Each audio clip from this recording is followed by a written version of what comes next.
3 astuces pour mincir, perdre du ventre en mangeant les pâtisseries. Non, c'est pas un titre putaclic. Dans cette vidéo, je vais effectivement vous donner 3 stratégies à mettre en place pour pouvoir atteindre vos objectifs. Si vous aimez les pâtisseries, comme moi, restez bien jusqu'à la fin parce que je suis sûre que la deuxième et la troisième vont beaucoup vous intéresser. Alors, mincir en mangeant des pâtisseries. Est-ce que ça ne semble pas contradictoire? Non, ça ne l'est pas. En fait, il faut comprendre que, bien sûr, je suis pas en train de dire de manger déjà des pâtisseries tous les jours. On est d'accord, c'est pas les aliments de tous les jours, mais on peut se faire plaisir de temps en temps et atteindre ses objectifs. Moi, quand je voulais perdre du poids, je mangeais beaucoup de pâtisseries et donc je me suis privée pendant un temps, mais vous savez, les vieilles habitudes, ça revient, c'est revenu. Mais après, j'ai fait des recherches, je me suis dit, est-ce qu'il n'y a pas une manière plus saine de les faire? Et là, j'ai trouvé et je partage avec vous 3 stratégies à mettre en place si vous voulez mincir tout en mangeant les pâtisseries. Alors, la première stratégie, ça va être de remplacer la farine de blé. Voilà, les farines classiques, mais c'est surtout la farine de blé qu'on utilise pour faire les gâteaux, les crêpes, etc. C'est la plus disponible, la plus accessible, je suis d'accord, mais c'est la moins intéressante pour notre santé. Déjà à cause du gluten. Si vous me suivez aussi, vous savez que je parle souvent du gluten. Aujourd'hui, dans les études, tellement de recherches sont faites pour montrer que c'est pas juste qu'on a l'intolérance au gluten, c'est-à-dire une maladie qu'on appelle la maladie cœliaque, mais le gluten aujourd'hui, il y a des formes de ce qu'on appelle une sensibilité, une hypersensibilité. Et beaucoup de personnes l'ont. Pourquoi? Parce que le blé qu'on a généralement, c'est le blé qui a été modifié. D'accord, c'est un blé modifié et c'est un blé qui a énormément de gluten et ce gluten est assez toxique. Donc, c'est mieux en fait de remplacer cette farine et aussi cette farine a un indice glycémique beaucoup plus élevé parce que c'est très raffiné. Alors, en Afrique, on a des farines sans gluten parce que je vous vois déjà venir, vous me dites oui, si je dis par exemple blé complet, etc. Non. Je sais qu'on ne retrouve pas ça de façon assez accessible dans notre contexte. Donc, si vous êtes en Afrique, il y a des alternatives locales. Vous avez par exemple la farine de patate douce, la farine de manioc, la farine d'igname, d'accord, que vous pouvez remplacer pour faire des gâteaux, faire des crêpes. Attention, ces farines, les farines sans gluten en général, c'est conseillé de les mélanger parce que ça ne remplace pas toujours à 100% le blé. Mais honnêtement, remplacer la farine de blé va rendre votre pâtisserie beaucoup plus digeste parce qu'il n'y aura pas le gluten qui est une sorte de colle en fait dans votre intestin. Donc ça, c'est une des stratégies que vous pouvez adopter. Alors la deuxième stratégie, ça va tout simplement être de changer de type de sucre ou bien de remplacer le sucre raffiné par un sucre qui a un indice glycémique bas. Un des problèmes aussi avec la pâtisserie, en plus du gluten, c'est l'indice glycémique. Je l'ai dit déjà pour le blé raffiné, mais aussi le sucre.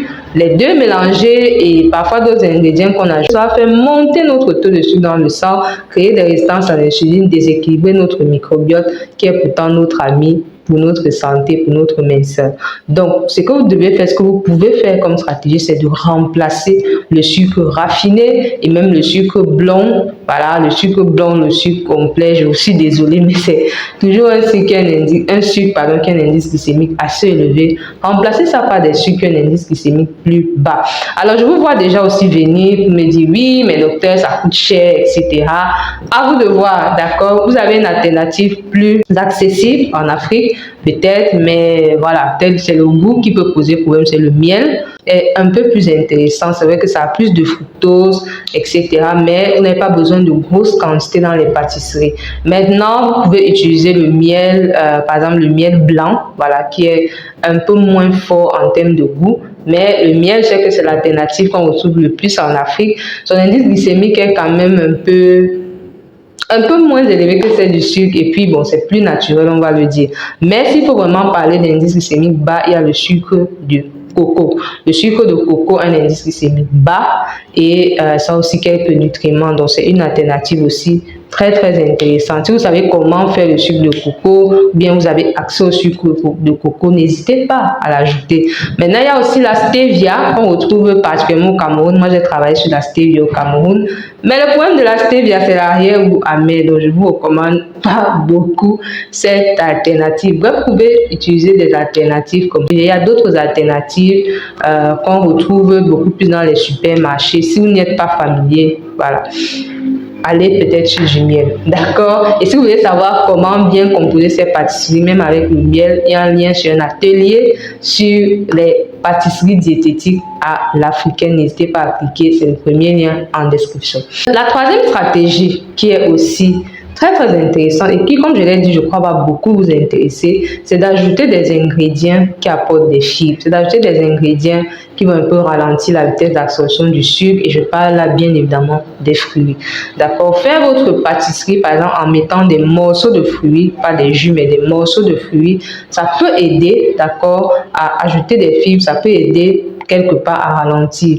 Bien sûr, vous pouvez aussi même faire des pâtisseries. Aujourd'hui, il y a par exemple le gâteau au chocolat et aux courgettes. D'accord, les courgettes aussi peuvent remplacer souvent le beurre, etc. Et ça vous permet aussi, entre autres, de pouvoir apporter des fibres. Mais si vous n'avez pas, vous avez la hantise des légumes, déjà même découper des fruits dans votre gâteau, voilà, ça peut être une bonne option. Encore une fois, si vous voulez savoir comment, le lien vers l'atelier est dans la description. Dites-moi en commentaire quelle est la stratégie que vous allez adopter ou que vous adoptez. D'accord? Parlons-en en commentaire. Si vous voulez que je fasse encore d'autres vidéos dessus, n'hésitez pas. N'hésitez pas aussi à partager à ces femmes qui aiment la pâtisserie. Et nous, on se retrouve pour une prochaine vidéo.